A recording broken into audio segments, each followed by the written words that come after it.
Bonjour à tous. Vous êtes des fois demandé comment est-ce que les autres font pour être dans une paix financière? Pourquoi ils semblent toujours avoir suffisamment d'argent?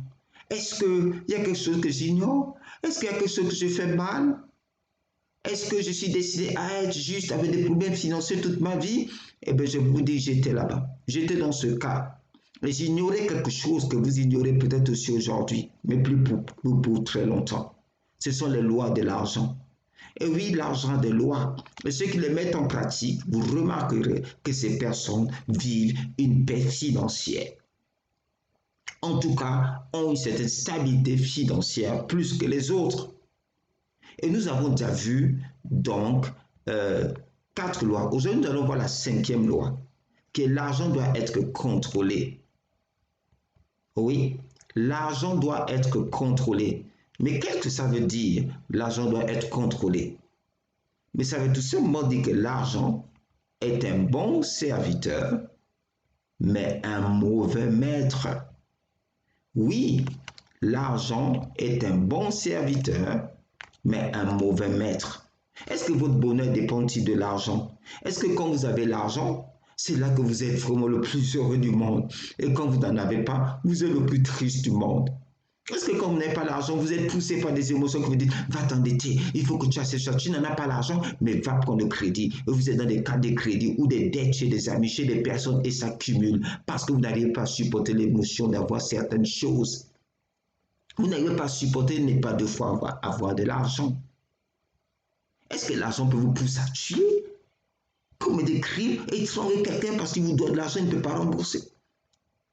Quelles émotions crée l'argent sur vous? Est-ce que l'argent vous domine? L'argent vous pousse à faire peut-être des bêtises au moment où c'est là, après vous regrettez? Vous avez l'argent, vous allez claquer peut-être avec des habits dans des bars, dans des restos, etc. pour vous dire, oh mince, je n'ai plus assez parce que l'argent vous amène à faire des dépenses qui n'étaient pas réfléchies.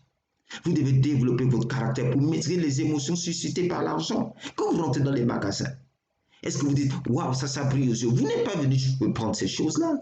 Est-ce que l'argent vous contrôle? Dominez sur l'argent dans les bons et les mauvais moments. À partir de ce moment, vous allez contrôler. Cette chose, je vais la prendre. Est-ce que j'en ai vraiment besoin?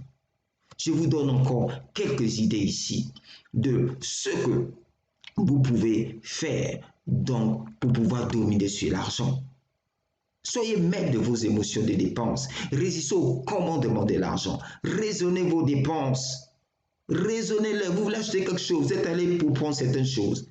Et tout d'un coup, il y a des choses qui viennent. Oui, j'ai suffisamment d'argent. Oh oui, je viens de recevoir mon salaire. Oui, je peux m'acheter ça. Ah oui, j'aurai des bonus qui arrivent. Oui, tellement promis. Et c'est ça qui est en train de vous contrôler, de vous créer des émotions, vous des dépenses. Remettez les grosses dépenses à plus tard. Et oui, remettez-les à plus tard, pas maintenant. Ça chauffe en vous, pas maintenant. Calez-vous sur un budget. Mettez-vous un budget à ne pas dépenser. Par exemple pour la bouffe, par exemple pour des sorties, par exemple pour le transport. Mettez-vous des limites. Riez-vous avec ou sans argent.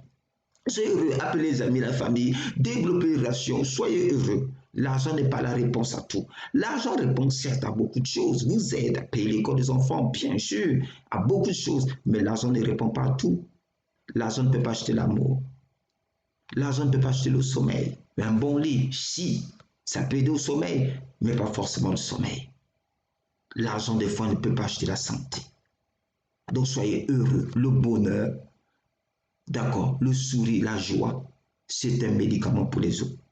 Un médicament pour votre corps. Ne faites pas des problèmes financiers, des stades de votre vie parce qu'il y a des problèmes d'argent et bien vous en parlez du matin au soir, même dans la famille. Non. Et surtout, restez humble, même dans la richesse. Ne devez pas orgueilleux. Sinon, c'est que l'argent détermine votre valeur. Mais vous êtes déjà valeureux. Eh oui, vous êtes quelqu'un de valeureux. Et donc, je vous recommande donc de vous abonner à nos newsletters 5 pas de fourmi pour atteindre la paix financière. Vous rentrez votre email et votre prénom, vous dites je m'abonne pour être inspiré. Vous allez recevoir des vidéos qui vont vous inspirer, du matériel qui va vous inspirer. Je vous recommande aussi le livre de Liliane Moba, 10 pratiques pour maîtriser vos finances personnelles. Ces pratiques ont vraiment la particularité que lorsque vous les appliquez, vous êtes en train de mettre en pratique les lois de l'argent. Donc sur ce, je vous donne rendez-vous dans notre prochain épisode sur les lois de l'argent. Et ce sera notre dernier 6e épisode. À bientôt.